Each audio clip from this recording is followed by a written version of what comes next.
Pues hoy es un día especial, cumplimos 2 años de el triunfo que por el mandato del pueblo nos otorgó este honroso cargo de presidente de la República. 2 años de esa elección histórica. Hoy voy a informar a las 5 de la tarde, voy a rendir cuentas sobre lo que hemos logrado en el proceso de transformación de la vida pública del país y de cómo estamos actuando para garantizar el bienestar y la felicidad de nuestro pueblo. Invito a todos a que puedan informarse a las 5 de la tarde. Se va a transmitir en redes sociales y es posible que se haga también en algunos medios convencionales, en estaciones de radio y en canales de televisión. Pero eso va a depender de la decisión que tome cada medio. Si considera que es importante la transmisión, van a dar los espacios, el tiempo. De todas maneras, repito, va a estar en redes sociales. Hoy entra en vigor el Tratado de Libre Comercio en una nueva etapa. Es también un acontecimiento importante, sobre todo en el terreno económico y comercial, y por eso vamos a que nos informen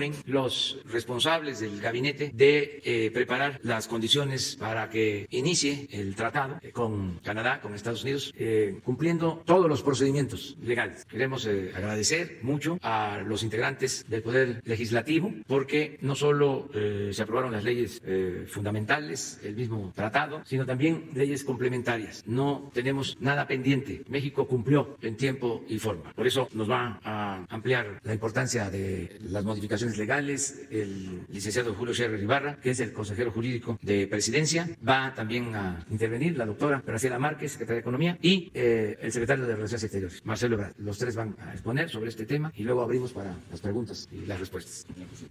Muy brevemente, las leyes que se tuvieron que modificar para dar nueva vida a este nuevo tratado. El 29 de junio de 2020 se publicó en el Diario Oficial de la Federación el decreto que promulga el protocolo en el que se sustituye el Tratado de Libre Comercio de América del Norte, suscrito por México, Estados Unidos y Canadá. En este decreto se establece, de conformidad con los acuerdos entre los 3 países, la entrada en vigor del tratado a partir del 1 de julio de este año. Para ello, el Congreso de la Unión aprobó 3 nuevas leyes, reformó 3 más y abrogó el mismo número. Las leyes que se aprobaron: el 29 de marzo el Congreso de la Unión aprobó la nueva Ley de Impuestos Generales para la importación y exportación y la Ley de la Reforma Aduanera. El 30 de junio, el Congreso de la Unión aprobó la expedición y reforma de las siguientes leyes: nueva Ley Federal de Protección a la Propiedad Industrial y abrogación de la Ley de Propiedad Industrial, nueva Ley de Infraestructura de la Calidad y abrogación de la Ley Federal sobre Meteorología y Normalización, reformas a la Ley de Derechos de Autor, reformas al Código Federal Penal vigente, y de conformidad con el artículo 72, fracción A de la Constitución Política de los Estados Unidos Mexicanos, el Ejecutivo Federal decretará y publicará el día de hoy todo lo que sea conducente a este tratado. Es todo, señor presidente.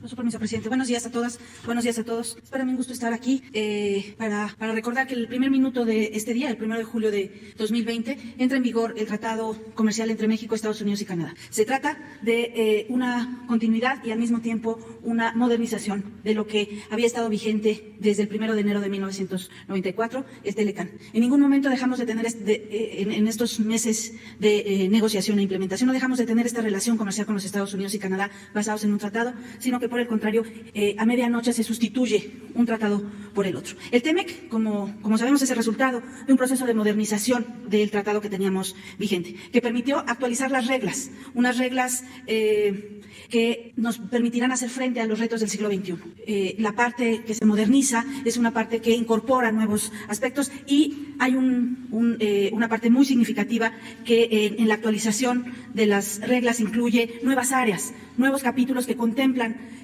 aspectos que no habían sido considerados en el TELECAN y que le dan un toque distintivo muy significativo al TEMEC. ¿Cuáles son estas nuevas áreas? Tienen que ver con capítulos de mejora regulatoria, capítulos de impulso a las pequeñas y medianas empresas, un capítulo muy importante que se alinea con una política del gobierno del presidente López Obrador, que es un capítulo sobre anticorrupción, la protección al medio ambiente, la inclusión de los derechos de los trabajadores y en general políticas de facilitación comercial, es decir, permitir que este flujo, esta integración comercial que tenemos con nuestros socios de América del Norte sea mucho más fluida.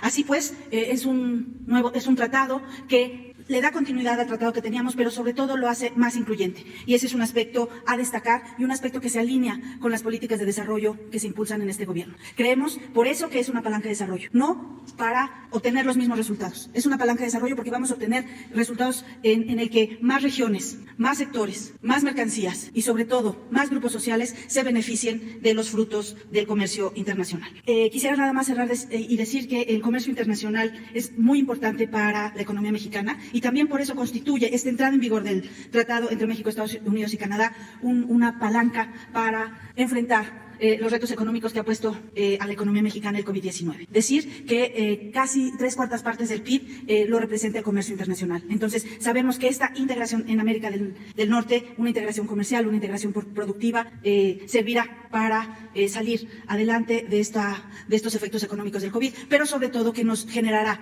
espacios de desarrollo, espacios de inclusión en todo el territorio nacional. Quisiera simplemente terminar diciendo que este es un trabajo colectivo, es un trabajo de los miembros del gabinete, la Secretaría de Relaciones Exteriores, la Secretaría del Trabajo y Previsión Social, la Secretaría de Agricultura y Desarrollo Rural, la Secretaría del Medio Ambiente. Todos ellos colaboramos para cumplir y llevar a buen puerto la implementación del Tratado de Libre Comercio. Pero también la colaboración, acompañamiento de las leyes que teníamos que armonizar por parte del Poder Legislativo fue crucial para hoy estar, como ya ha dicho el consejero jurídico, listos para esta tarea. A mí nada más me resta agradecer al extraordinario equipo de la Secretaría de Economía, encabezado por la subsecretaria Luz María de la Mora, todo su equipo y todos los demás participantes, el director general del INPI, Juan Lozano, el director general de normas, Alfonso Guati, el enlace jurídico, Edwin Ramírez, y todo el equipo que en los últimos 6 meses estuvimos trabajando en hacer este día posible. El TEMEC es un trabajo colectivo, es un trabajo por México y seguramente lograremos de este tratado comercial convertirlo en esa palanca de desarrollo y no solamente de intercambio comercial. Muchas gracias. Con su permiso, señor presidente. Bueno, si se me permite, en primer lugar, felicitar al pueblo y al gobierno de Canadá hoy en su Día Nacional, que entra en vigor también este tratado. Felicitarnos a los 3 países. Breves reflexiones que quisiera compartir con ustedes. Hace 2 años, hoy son 2 años del triunfo histórico que ya mencionó el señor presidente de la República, se pensaba que este tratado era casi imposible. Era muy improbable que se llegara a él. Pero si además nos hubiésemos hecho la pregunta hace 2 años, ¿se podrá lograr un tratado así que además implique una mejora sustantiva en los ingresos de los trabajadores en México? ¿O el tratado va a seguir siendo fundamentado en bajos salarios, como pasó en los últimos años, en su primera etapa de este tratado? Si se hubiese preguntado, ¿será factible mantener la autonomía en materia energética o no? ¿O vamos a una integración energética en Norteamérica? ¿Será factible que el tratado establezca un mecanismo que nunca se ha aceptado o pocas veces se ha aceptado, que casi nunca se ha aplicado en la relación entre ambos países, particularmente Estados Unidos y México, que son los paneles? Seguramente ustedes y quienes nos ven el día de hoy habríamos contestado es imposible. Entonces, el día de hoy estamos en la entrada en vigor de un tratado que significa una apuesta para el desarrollo futuro de México basado en salarios competitivos y en que trabajo gane, basado en mecanismos que no se habían aplicado para resolver controversias o diferencias entre los 2 países, los paneles. Y como ya lo dijo aquí la Secretaría de Economía, basado en la certidumbre sobre el largo plazo para México. Entonces, es un hecho mayor y por eso estamos hoy aquí. Y por eso el señor presidente de la República, en llamada con el presidente Donald Trump, llamada que ustedes recordarán se hizo con motivo de la pandemia para solicitar a Estados Unidos su respaldo para poder acceder al mercado de ventiladores en ese momento muy, muy difícil, le comentó al presidente Donald Trump, en la visión de México esto es un logro mayor. Quiere decir algo muy significativo para nuestros países, más allá de nuestros gobiernos. Y por lo tanto sería importante procurar encontrarnos con motivo de la entrada en vigor del tratado. Es una nueva etapa en la relación entre los 3 países, por lo que acabo de explicar. Y lo misma referencia hizo con el primer ministro Trudeau. En ese caso no proponiéndole un encuentro en presencia, porque el 1 de julio, como ya dije, hoy es la fecha nacional de Canadá, pero sí algún tipo de celebración, conmemoración, si es que se llevase a cabo el día de hoy. Bueno, pues esa fue la propuesta de México por la visión que acabo de decir. México ha sido un promotor importante de lo que hoy nos congrega, de este entrada en vigor de un tratado que nos da certidumbre en las próximas décadas. Y pensamos, y piensa el presidente López Obrador, que vale la pena promoverlo, consolidarlo, expandirlo, porque vamos a vivir un mundo, y lo estamos viviendo no solo por el COVID, que es de suyo ya un reto muy grande, sino por la incertidumbre y las tensiones que estamos viendo en el mundo. Es un mundo diferente, cada vez muy, muy distinto a lo que habíamos pensado hace unos años. Hoy hay tensiones comerciales muy serias, hay competencias muy fuertes, nuevas, más difíciles de resolver. También por eso México propuso a Jesús Seade, que tuvo mucho que ver con lograr lo que hoy conmemoramos, celebramos, este nuevo tratado, para la Organización Mundial del Comercio, porque en el mundo tenemos un problema mayúsculo. Es más, ni siquiera estamos de acuerdo en cómo ponernos de acuerdo cuando hay diferencias. Bueno, entonces, esa es la posición de México, va a seguir siendo, ese es el interés estratégico. Como resultado de esas conversaciones, el día de ayer ya nos confirmaron y recibimos la invitación para una visita oficial de trabajo a los Estados Unidos, a celebrarse el día 8 y el día 9 de julio. El programa y sus detalles, desde luego, los daremos a conocer en cuanto los tengamos ya terminados, pero la esencia de esta visita responde a lo que hoy estamos presenciando, que es la entrada en vigor de este tratado. Hay desde luego muchos temas, con Estados Unidos siempre lo sabrá, y también con Canadá. El día 8 en la tarde será la agenda de trabajo de carácter bilateral, es decir, reunión de trabajo, encuentro del presidente Donald Trump y el presidente Andrés Manuel López Obrador, conversaciones sobre varios temas, y el día 9 por la mañana lo que tiene que ver con la agenda trilateral. Les vamos a estar informando los detalles de esto. ¿Qué se pretende? ¿Cuál es el objetivo entonces para concluir de esa visita? ¿Es una visita para qué? Primero, porque tenemos que subrayar para todas y todos, inversionistas, instituciones financieras, pero también para el ámbito internacional en general, que hay un compromiso en Norteamérica para fortalecer el comercio, la inversión y el bienestar, subrayo el bienestar, entre México, Estados Unidos y Canadá. Y un mensaje muy importante para todas y todos nosotros. El día de hoy no solo entra en vigor un tratado, con todos los contenidos que dije, sino iniciamos una presencia muy relevante de México para la inversión, el empleo y el crecimiento económico. Ese es el objetivo. Para eso va el señor presidente a los Estados Unidos y por eso habló con ambos mandatarios, el presidente Trump y el primer ministro Trudeau, y por eso vamos a estar en esta visita oficial de trabajo. Muchas gracias por su atención. Muy bien, pues yo solo también agradecer a todo el equipo de la Secretaría de Economía y de la Secretaría de Relaciones Exteriores por el trabajo que se realizó. De manera muy especial quiero destacar la participación de Jesús Seade. Fue actor principal y gracias a sus buenos oficios se llegó a acuerdos en momentos difíciles. Es un experto, Jesús Seade, en esta materia. Por eso también se está postulando, y México lo apoya, el gobierno que represento, para ser el director general de la Organización Mundial de Comercio. Muchas gracias a Jesús por su apoyo. Bueno, entramos ya a la sesión de preguntas y respuestas. Tenemos una lista de ayer. Berenice Telles. Gracias, presidente. Bueno, pues mi pregunta tiene que ver con este segundo aniversario de el éxito de este movimiento que lo llevó a la presidencia. Y bueno, si me permite, es un poquito larga mi pregunta, pero hace 2 años de su gobierno, por un lado, en una evaluación general, por un lado se encuentra un panorama adverso en contexto de una pandemia, donde hay grupos políticos, empresariales, hasta delincuenciales, que se resisten a esta transformación. Que estaban acostumbrados a viejas prácticas de corrupción que ya se habían hecho como habituales y se habían normalizado incluso dentro de la propia sociedad, a pesar de un malestar que existía. Y por el otro lado está esta fortaleza suya, señor presidente, de esta empatía que ha generado con millones de ciudadanos mexicanos en contra de todas estas injusticias de gobiernos anteriores y donde su gobierno ha resaltado en temas de eficiencia administrativa en comparación a los otros gobiernos en temas de salud, seguridad, inversión en infraestructura, a pesar de mucha oposición, y el tema de los jóvenes, de pueblos originarios y adultos mayores.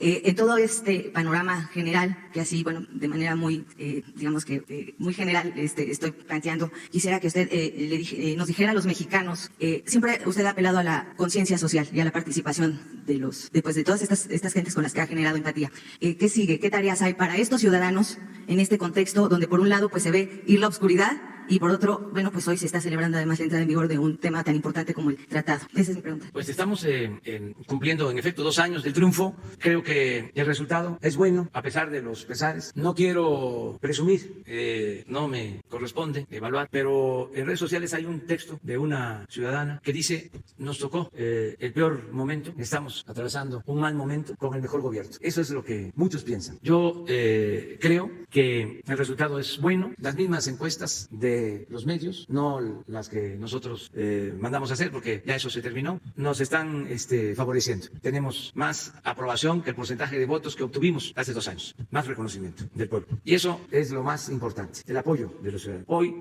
también, después de informar, voy a agradecer el que me estén refrendando la confianza millones de mexicanos y reiterar el compromiso de no traicionar al pueblo, de no fallarle al pueblo de México. Acerca del futuro, del porvenir, creo que nos va a ir bien. Estoy optimista. Ayer lo comentaba, siento que ya pasó lo peor, tanto por la pandemia como por la crisis económica, que ya se ve que la pandemia está perdiendo fuerza. Hay datos, elementos para sostenerlo. Así lo han dado a conocer los médicos, los especialistas, que están constantemente informando. Y en lo económico, lo mismo. Ya tocamos fondo. Les decía yo que el peor mes para la economía fue abril. Desde luego, mayo también fue un mes difícil, el mes de junio, pero con con menos efectos negativos para la economía nacional y para la economía de la gente, para la economía popular. Y espero que a partir de hoy, julio, agosto, septiembre, octubre, noviembre, diciembre, el semestre que sigue sea de recuperación. Todavía en el trimestre abril, mayo, junio se va a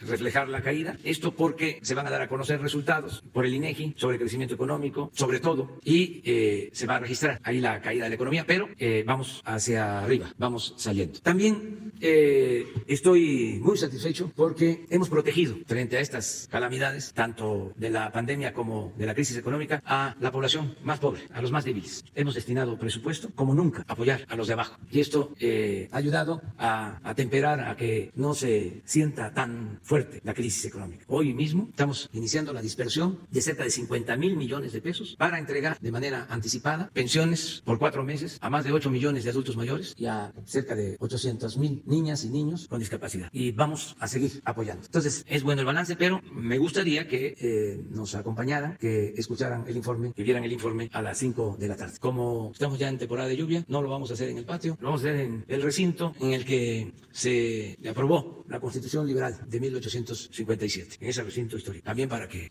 no haya preocupación, se le solicitó permiso al Instituto de Antropología e Historia para utilizar este recinto histórico. Vamos a guardar también la sana distancia, no se va a saturar. Por eso, a lo mejor no van a poder estar todos ustedes. Bueno, sí, vamos a estar, siempre vamos a estar, pero en lo presencial. Sin embargo, se van a poner pantallas para que puedan estar ustedes presentes y que nos acompañen. Son invitados especiales. Bueno, vamos con Antonio Baranda. Buenos días, presidente. Buenos días a todos. El día de ayer comentaba, presidente, que se van a interponer denuncias en contra de empresas que venden energía a la Comisión Federal de Electricidad.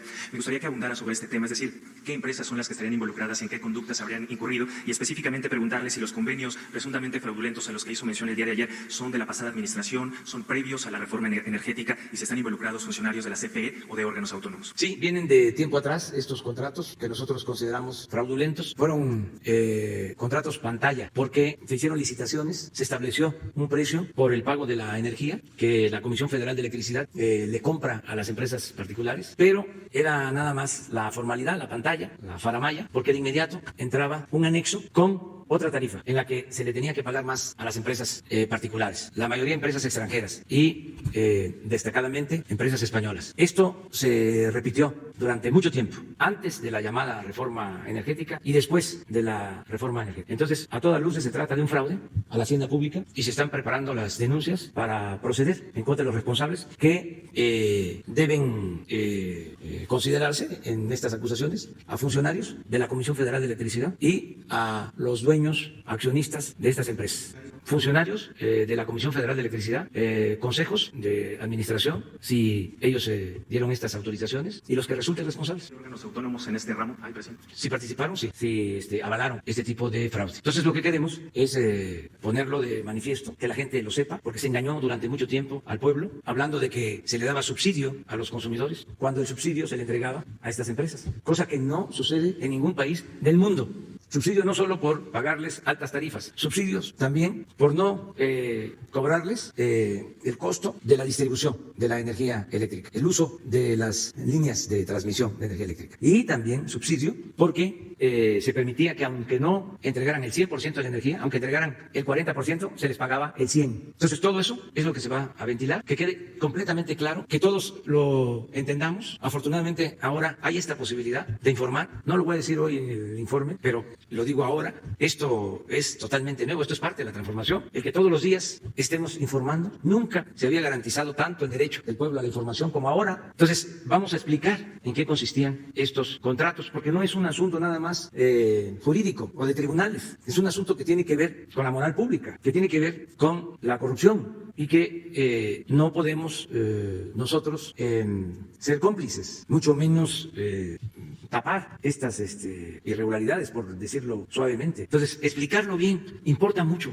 para que nunca más se vuelvan a repetir estos atracos. Yo siempre he sostenido que la justicia no solo es castigar a los responsables, sino siempre procurar prevenir y así evitar en el futuro la repetición. Antes, aquí lo hemos comentado, se pensaba que la política era asunto de los políticos, que el pueblo no le entendía, más durante el periodo neoliberal, que elevaron a rango supremo la economía. Que decían, eso es muy complejo, eso es muy difícil de entender, como si fuese la gran ciencia. ¿Cómo no lo vamos a entender todos? Si cada ciudadano es un economista, sobre todo, imagínense lo importante de las mujeres economistas que tienen que administrar el escaso presupuesto familiar. Muy buenas economistas, millones de economistas, las familias mexicanas. Entonces, vamos a explicar eso, porque antes era para el círculo rojo, nada más. El pueblo no tenía acceso. Entonces, sí vamos a presentar las denuncias, se están elaborando, porque tenemos que fundamentarlas bien. Si me permite un segundo tema, presidente. El día de ayer el fiscal general decía que en el estado de Guanajuato se vive un infierno de violencia y anunciaba una investigación en contra del fiscal del estado por el último operativo en el que fueron detenidos familiares de un presunto capo y integrantes del cártel de Santa Rosa de Lima. Desde su punto de vista, ¿se vive en el estado de Guanajuato este infierno de violencia que hace mención el fiscal? Y si considera que es conveniente que se investigue al fiscal estatal. El gobernador de Guanajuato ha señalado en las últimas horas que le ha preguntado a usted directamente si tiene algún problema con el fiscal del estado y que usted le dijo en corto que no lo tiene. Por eso mi pregunta, si considera que es conveniente que se investigue a este fiscal y eventualmente fuera. Es que no es un asunto personal, es que están mal las cosas en Guanajuato en cuanto a la impartición de justicia y sobre todo impera la violencia en el estado. Yo les he comentado que de todos los homicidios que se cometen en el país, del 15 al 18% se llevan a cabo en Guanajuato. Es un asunto completamente atípico. Son muchos homicidios. Ayer les voy a mostrar, es de los días con menos homicidios en el país. Claro, han habido días más bajos en homicidios, afortunadamente, pero aún ayer, si fueron pocos, o estuvo abajo de la media el número de homicidios. En primer lugar, Guanajuato. A ver, pongan, esto es lo que está pasando. Miren, ayer, 73 homicidios en el país. 7 estados sin homicidios. En Guanajuato, 10 de los 73, 14%. Hay veces que llega al 20%. Entonces se dan casos como estas detenciones y luego que jueces liberan a los presuntos delincuentes porque tardó en llegar la orden de cateo o tardó en llegar la orden de aprehensión y eso da motivo, pretexto para liberar a presuntos delincuentes. De modo que se tiene que llevar a cabo una limpia y lo tienen que hacer las propias autoridades de Guanajuato, porque no está bien. El pueblo de Guanajuato no merece vivir en la zozobra, en vilo, por la violencia. Tendrá que alcanzar al procurador y al secretario de Seguridad. Eso lo tienen que decidir ellos. Pero una autoridad que lleva 12 años en el cargo y que tiene estos resultados, es como si no me aprobaran como presidente y yo alegara de que me eligieron hasta el 24 y me quedo campante cuando la gente no me respalda. ¿Dónde está la democracia? ¿No es el pueblo el que manda? Entonces, en política, entre otras cosas, cuentan los resultados. Entonces, es un llamado a las autoridades de Guanajuato de manera respetuosa de su soberanía para que tomen cartas en el asunto. Y desde luego que la Fiscalía tiene que hacer lo propio. Y yo respaldo las declaraciones y los puntos de vista del fiscal general Alejandro Germanero. Le tengo confianza. Aprovecho para felicitarlo por lo que dio a conocer el día de ayer. Dos cosas muy importantes. El que se está esclareciendo lo de los jóvenes desaparecidos de Ayotzinapa. Fíjense, hoy en la mañana ya nos informan que uno de los involucrados, que estaba detenido, un juez lo dejó a las 12 de la noche en libertad. Claro, no ha salido porque hay un plazo de 24 horas. Ahora la Fiscalía va a tener que defender el asunto. Pero imagínense eso. No se puede permitir que estas cosas sucedan. ¿Qué alegan siempre? Está mal integrada la averiguación. El caso de Ayotzinapa es un asunto de Estado. ¿Qué no se dijo durante mucho tiempo que había intervenido el Estado? Ahora con el cambio decidimos que íbamos a aclarar este asunto a partir de ponernos de acuerdo todas las instituciones del Estado para que se haga valer un Estado de derecho en el país, que nunca jamás se cometan estas atrocidades en el país. Es un asunto de Estado el que se aclare la situación de Ayotzinapa. Por eso, repito, felicito al fiscal por esta decisión. Y no es de que se integró mal la averiguación. Si se trata de un asunto de justicia, porque no se puede nada más apelar al derecho y hacer a un lado la justicia. ¿Qué opciones hay si está mal integrada la averiguación? Pues que el impartidor de justicia proponga que se reponga el procedimiento, pero no utilizar una deficiencia en el caso de que se haya presentado como pretexto para dejar en libertad a un presunto delincuente. Eso se tiene que terminar, porque detrás de todo esto, de esas fallas en los procedimientos, en el fondo es la corrupción lo que prevalece. Tenemos que limpiar de corrupción el gobierno en su conjunto. Lo otro importantísimo del día de ayer es el anuncio de que acepta la extradición el señor Lozoya y que está dispuesto, según las palabras del fiscal, a dar a conocer todo lo que sucedió con relación a los sobornos de Odebrecht, todo el dinero que se repartió. Eso no lo dijo él, el fiscal, eso lo digo yo. Todos los involucrados. Eso va a ayudar muchísimo a lo mismo, a que no se vuelvan a cometer esos actos de corrupción, a ir limpiando de corrupción al país, purificando la vida pública. Entonces son momentos estelares. Estamos en el terreno de lo inédito. inédito, de algo nunca visto. Entonces, qué bien que con hechos se está demostrando que no hay corrupción y no hay impunidad. Entonces, esto aplica para todos. Delincuencia común, delincuencia organizada y delincuencia de cuello blanco. Si me permite, dos temas más adicionales. Uno, si hay posibilidad de un reforzamiento de las fuerzas federales en el estado de Guanajuato por este escenario de violencia que se vive ahí, y si el canciller nos pudiera comentar si en esta agenda trilateral del segundo día de la visita de trabajo del presidente podría participar el primer ministro de Canadá. Sí, estamos apoyándonos en las Fuerzas Armadas para garantizar la paz en Guanajuato. Pero hay un asunto muy complejo porque se dejó crecer, está muy arraigado. Hubo tolerancia durante mucho tiempo. Por eso, cada vez que se quiere detener a alguien, hay incluso movilización de personas. Hay una red de base, una base de personas que ayudan. Aprovecho para llamarlos a que no continúen con esas actividades, porque se tiene información de que hay nóminas donde se paga. Entonces, antes, aceptando sin conceder de que no había ingresos, pues se veían obligados, sobre todo los jóvenes, a tomar esa actitud de apoyo de lo que comúnmente se le llama halcones, de estar informando y estar protegiendo a la delincuencia. Pero ahora hay otras opciones, hay alternativas, se está apoyando a la gente, se está apoyando a los jóvenes. Entonces, ojalá y ya no se participe apoyando a estos grupos que causan daño a la población, a la sociedad. Entonces, sí va a seguir interviniendo el gobierno federal, nos van a seguir ayudando de la Guardia Nacional y tenemos que darle protección a la gente. No van a quedar en el desamparo. O sea, vamos a continuar con presencia en Guanajuato hasta lograr la paz, la tranquilidad. Acerca de la visita del primer ministro de Canadá, todavía no responden. Tengo entendido. Bueno, mejor lo explica. Sí, señor. No, muy brevemente, bueno, corresponde al gobierno de Canadá tomar su determinación, su decisión, anunciarla. Lo que nosotros diríamos es, desde luego, México ve con mucha simpatía que se pueda llevar a cabo y que se tenga la participación de Canadá, porque somos los tres países los que hoy pues celebramos y participamos en la entrada en vigor del nuevo tratado.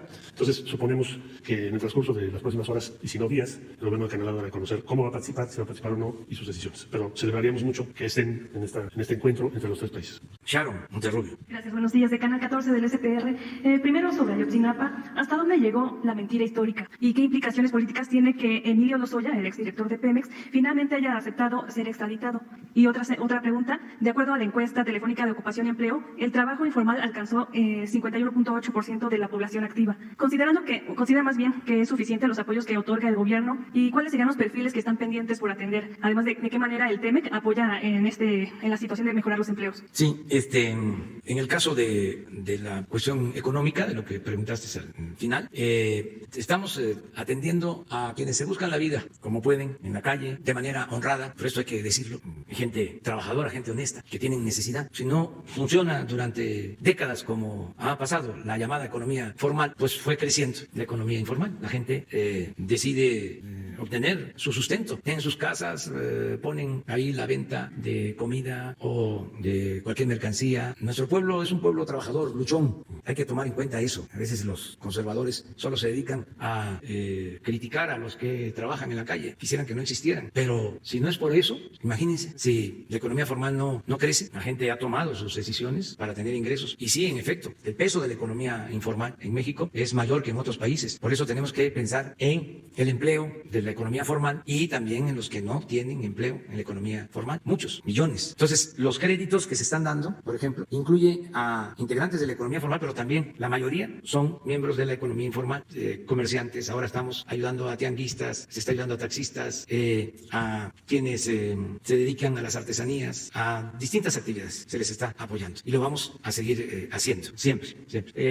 Por eso el esquema nuestro es distinto a lo que se aplica en otros países y a lo que antes se llevaba a cabo en el país con la política neoliberal. Antes era arriba, atender arriba, pensando que si llovía fuerte arriba, goteaba abajo, que si les iba bien a los de arriba, les iba a ir bien a los de abajo. Y aún haciendo eso en el sector formal, porque partía de eso, de atender solo el sector formal, pues se quedaba fuera la mayoría de los trabajadores o un porcentaje considerable de trabajadores de la economía informal. Esa es otra de las bondades del método que se está aplicando de atender de abajo hacia arriba, porque se abarca a todos. Yo puedo decirles que en la base de la pirámide poblacional, los de más abajo son los que tienen más programas de apoyo, de bienestar, a los que les estamos dirigiendo el mayor número de programas de bienestar. Entonces, quisiéramos ayudarlos más, pero son nuestras posibilidades. O sea, hacemos lo posible también para no endeudarnos, para no generar un daño mayor, porque si no sería un círculo vicioso. Fíjense, si con esta crisis pedimos créditos, se endeuda el país, ¿qué pasa? Pues ya en el futuro tendríamos que destinar más dinero del presupuesto a pagar intereses de la deuda. Y si tenemos que pagar más intereses de deuda, se reduce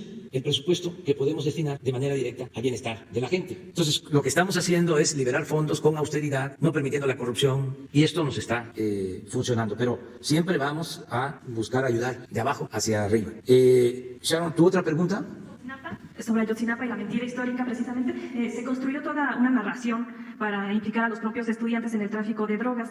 Un personaje como Cerón se dedicó a construir grandes mentiras antes de él, artífice de la mentira del caso de la niña Paulette, y luego como director de la Agencia de Investigación Criminal sembró la evidencia en Cocula. Sí, se está haciendo la investigación por parte de la Fiscalía y se va a aclarar todo. Yo entendí ayer lo que dijo el fiscal, de que se desconoce lo que se llamó, entre comillas, verdad histórica. O sea, todo esto que fabricaron acerca de la desaparición de los jóvenes, según entendí, el fiscal expuso que se tienen todos los elementos para demostrar de que fue una gran simulación y que ya hay pruebas de lo que verdaderamente sucedió. Y yo celebro esto. Y la instrucción, por lo que a nosotros corresponde, es de que no se proteja a nadie, que no haya impunidad, que el que participó sea castigado. Y bueno, sobre las implicaciones políticas de Lozoya al aceptar ser extraditado.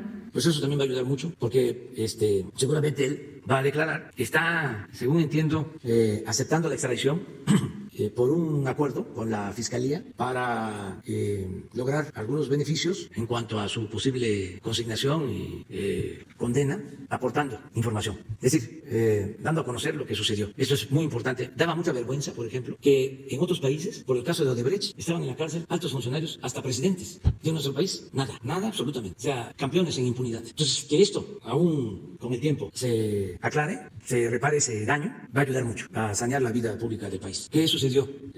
¿Cómo se recibía ese dinero de soborno? ¿A dónde iba a parar? ¿Quiénes participaron? Ayer el fiscal habló un poco de que habían personas relevantes. ¿Cómo dijo al final? ¿No tienes la declaración? Porque es un lenguaje así, no como el que usamos aquí en la mañana. Más técnico, sí, físico. Y al final habló de esto. Hace 10 años no podíamos hacer esto, ¿eh? No se podía. O sí, ya hace 10. No, todavía no.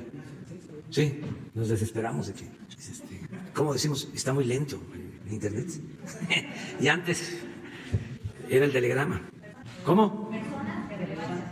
Personas de relevancia. A ver si lo escuchamos. Me llamó la atención eso. Personas de relevancia. De acuerdo a... Una vez que esta etapa se haya cumplido, se iniciarán de inmediato las diligencias procedentes para esclarecer las responsabilidades de todos los involucrados y sus beneficiarios de los delitos ya señalados, incluyendo personas de relevancia. Esto es, en términos coloquiales, machuchones. Personas de relevancia o grupos políticos. ¿Qué son grupos políticos? Partidos. ¿Cuál es la definición de un partido político? ¿Sí? Es la agrupación de ciudadanos que tienen como propósito llevar a cabo una acción política con principios, o grupos políticos que hayan participado o se hayan beneficiado de estos despojos a la nación mexicana, por lo que corresponde al Ejecutivo, además de que esto ayuda a aclarar cómo funcionaba el régimen corrupto, también podríamos obtener algo, sí, de lo que se recupere, tanta falta que hace. Hasta ahí. El escándalo de Odebrecht afectó a 12 países y a 5 presidentes y expresidentes de América Latina. ¿Considera que el caso puede llegar a involucrar al expresidente Peña Nieto? No tengo elementos. Eso va a corresponder a la Fiscalía y de las investigaciones que se realicen. Pero sí va a ser interesante el proceso. Gracias. Muy bien. Entonces vamos con Urbano. Buenos días, señor presidente. Buenos días, secretarios. Julio. Yo quisiera preguntarle si el día 8, estando usted allá en Estados Unidos, va a tocar el tema con el presidente Donald Trump acerca de la ayuda que él se ha comprometido a enviar a los países de Centroamérica. México cumplió con programas, con capital, y usted nos decía que los Estados Unidos hicieron el ofrecimiento, pero no cumplieron. Ese es una. El otro tema, aprovechando que está el canciller y la secretaria de don Julio, preguntarle si con este panel de controversias que se incluye ya en el tratado, se ahuyenta de manera definitiva esa vieja certificación, esas amenazas arancelarias, y todo va a negociarse dentro de este panel para la tranquilidad de los mexicanos, todas las empresas inversionistas, sectores, todo esto. Esa sería la primera pregunta. Si quiere, le planteo las tres para si nos pueden ayudar a los secretarios. El otro tema sería preguntarle a la secretaria cómo se va a ayudar a estos sectores que pararon antes, que fueron los primeros en detener por el COVID y que son los últimos que van a recuperarse. Hace unos días estuvieron aquí afuera, incluso le trajeron música y serenatas y todo. Un movimiento que se llama Movimiento La Música Nos Une. Manuel García Macaibo los encabezados, son casi 125,000 trabajadores entre staff, bailarines, artistas, promotores, conductores, transportistas, personal de iluminación, todo este gran grupo. Y ellos quisieran preguntarle, señor presidente, que cómo se les podría beneficiar, porque sin duda va a ser un periodo muy largo, como nos dice el doctor Gatell, y ellos serían de los más afectados. Tal vez la secretaria nos puede apoyar en este tema. Y la última, aquí tal vez don Julio nos puede ayudar un poco, es acerca de los factureros, o las empresas factureras. Yo observé que hay al menos 3 niveles de investigación. Usted nos decía que hay empresarios que ni siquiera conocían de que estaban siendo objeto de un fraude, ¿no? De sus contadores, y que ya han aceptado ir al SAT, negociar y ponerse al corriente. Pero hay otro nivel, otro grupo, que son quienes sí sabían que había fraude y colaboraron. ¿Qué se va a hacer en ese caso?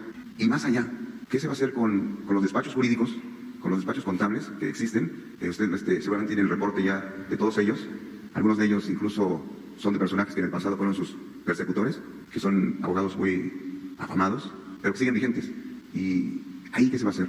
¿Se les va a perseguir? ¿Sí va a haber detenidos o va a haber punto final? Gracias, señor presidente. Gracias a todos. Bueno, yo creo que es oportuno aclarar que nosotros no fabricamos delitos a nadie y que actuamos con completa transparencia. Cuando sabemos de ilícitos o presuntos ilícitos, se presentan denuncias a la Fiscalía, que también debemos de recordar es un organismo autónomo. Antes el fiscal, que se llamaba procurador, dependía del presidente. Ahora la Fiscalía es autónoma. Esto es nuevo, muy importante. Entonces, en el caso de los factureros, ya lo hemos dicho, se encontraron estos defalcos. Son 2 tratamientos, en efecto, los que promueven estas prácticas, los despachos que se dedicaban a estos ilícitos y la gente, los contribuyentes que cayeron en estas insinuaciones, en la tentación de ahorrar dinero, de no pagar completo las contribuciones o los impuestos. Entonces, muchos también no sabían. Tan es así que se están regularizando. Mucha gente está asistiendo, ya está llegando al SAT a regularizarse. Así es, quiero ver cómo está mi situación y si hay facturas falsas y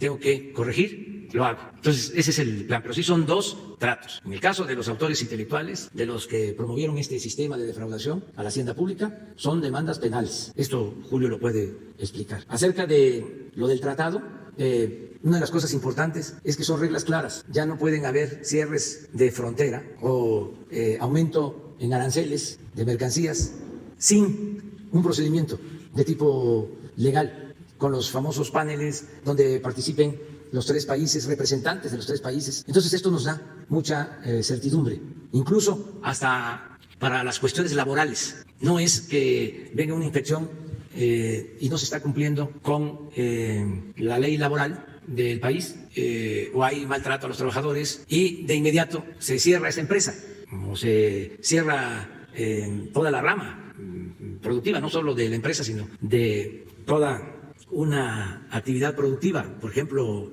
la industria de autopartes, si es una empresa de autopartes, toda la industria de autopartes se le impide seguir exportando. No, es un procedimiento en donde se tienen que aportar pruebas, intervienen los 3 países. Entonces, sí es un avance lo del tratado, pero las 2 cosas las explican tanto Julio como Graciela.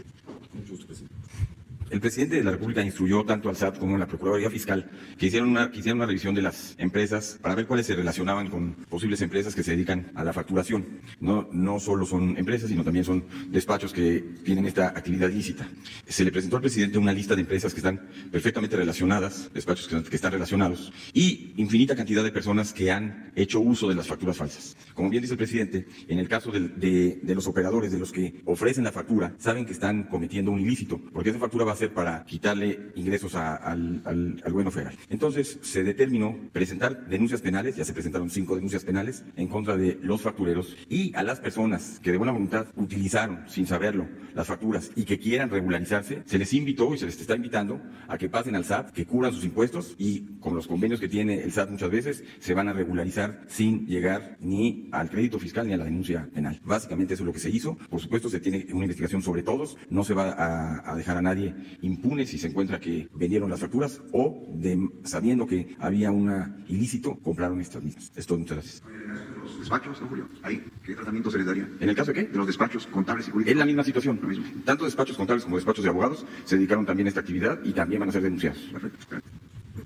Gracias por su pregunta respecto a las medidas unilaterales que pueden tomar algunos de nuestros socios. Aquí decir dos cosas. Por una parte, efectivamente el tratado define muy bien los paneles. Los paneles ya existían en el Telecán, pero estaban condicionados a que si uno de los socios no respondía, no se formaba el panel. La gran ventaja en el TEMEC es que el panel se va a formar independientemente de la voluntad de las partes. Entonces, hay un avance en ese sentido. Y por otra, hay dos tipos de paneles, los que tienen que ver con respecto al contenido laboral y los que tienen que ver con disputas entre empresas de ambos lados de la frontera. En el caso de lo laboral, nosotros hemos estado trabajando mucho con el sector privado, con las cámaras empresariales, porque nos parece que la mejor defensa para estos paneles es que no generemos las condiciones para que se den. Y les pongo un ejemplo.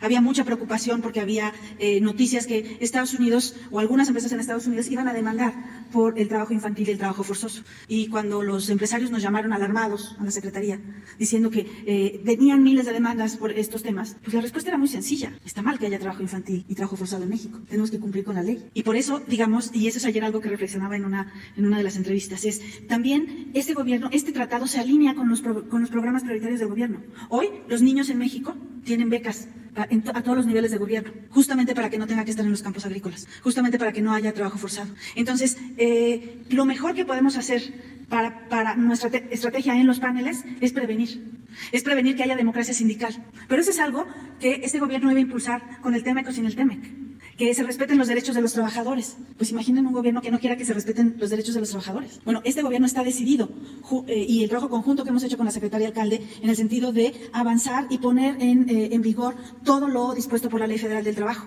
Entonces, creemos que hemos estado haciendo ese trabajo, que hemos estado trabajando muy fuerte hemos hecho talleres, hemos dado a conocer el contenido laboral del tratado, justamente para que las empresas estén preparadas. Y si se forma el panel, pues responderemos conforme a los tiempos. Está muy normado. Tiene que haber una demanda en Estados Unidos, tiene que aprobarse como tal la demanda en instancias de Estados Unidos o de Canadá y nos llega a nosotros la demanda. Tenemos 5 días para responder y después se inicia la formación del panel y el dictamen. Es cierto que estos paneles van a ser más cortos que otros, estos estamos estimando que duren aproximadamente 6 meses. Y como decía el señor presidente, un fallo negativo, si lo hubiera, no va a afectar a toda la rama productiva, no va a afectar a todo el país, va a afectar a la empresa involucrada. Pero lo mejor es que trabajemos con esa empresa involucrada y lo mejor es la señal que mandamos para la inversión extranjera que viene al país. En México se respetan los derechos laborales. Gracias. Y ya la tercera, acerca de los recursos, señor presidente, que no se enviaron a Centroamérica y que México sí cumplió. ¿Va a tocar el tema usted? Vamos a tratar básicamente lo relacionado con el tratado, pero vamos a conversar seguramente de otros temas. Y ya ustedes conocen cuáles son nuestras posturas en todos los campos, pero consideramos que es muy importante lo del tratado. Es muy oportuno, además, en estos tiempos, que va a ayudar mucho a la economía de los 3 países, que va a ayudar mucho a los pueblos de las 3 naciones. Entonces, desde el crack, desde la crisis mundial del 29-33 del siglo pasado, no se enfrentaba una situación económica tan grave en el mundo. Y el que entre en vigor este tratado y que nos pongamos de acuerdo para fortalecer las economías de América del Norte va a ser de mucha ayuda. Entonces, por eso la entrevista, el encuentro con el presidente Donald Trump, y va a ser el día 8, la reunión con el presidente Trump. Si decide, y ese es un asunto desde luego de su incumbencia, porque es un país libre, soberano, si decide el primer ministro Trudeau asistir, va a ser para nosotros algo mejor, o sea, porque es un acuerdo de los 3 países, pero cada país tiene sus propias decisiones o toma sus propias decisiones en las circunstancias en que se presenten estos asuntos, ¿no? En lo económico, en lo social, en lo político, todo eso influye, porque aunque es una reunión de trabajo, pues no deja de ser una reunión política, porque pues hay que entender que todas las relaciones entre gobiernos son relaciones políticas. Yo hablaba que nosotros nos guiamos, nos ceñimos a lo que está establecido en nuestra Constitución política, porque como ha habido tanta distorsión sobre la palabra, el término, el concepto de política, se piensa que es algo corriente. Y la política es un noble oficio, es tan importante y tan limpia que ni los más sucios políticos han podido mancharla. Entonces a veces se dice, yo no soy político. A mí me gustaría, ¿no tienes el poema de Brecht sobre el analfabeta político? A ver, porque es interesante. Claro, una cosa es la política y otra cosa es la politiquería. Eso sí, Eso sí se tiene que distinguir, porque la política es una actividad, es un oficio, algunos dicen una ciencia, un arte, pero en fin, es algo importante. Y ya ¿sí? Ahora te toca a ti. Es el poema de Bertolt Brecht, dramaturgo alemán, y dice: el analfabeta político.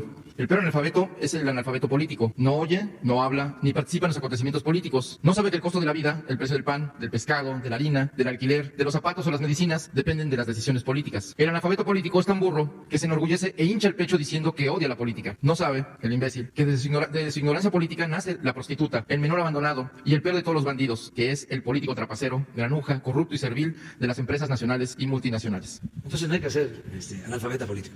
Bueno, hasta ahí vamos a quedar. Aquí está la lista. Sí, mañana. Sí, porque tengo que ir a terminar el informe. Sí. Nos queda Silvestre, Manuel, Hans, Paul Velázquez, Héctor y los que se apunten. Sí. O así. Y Sara. Vámonos. Adiós, adiós.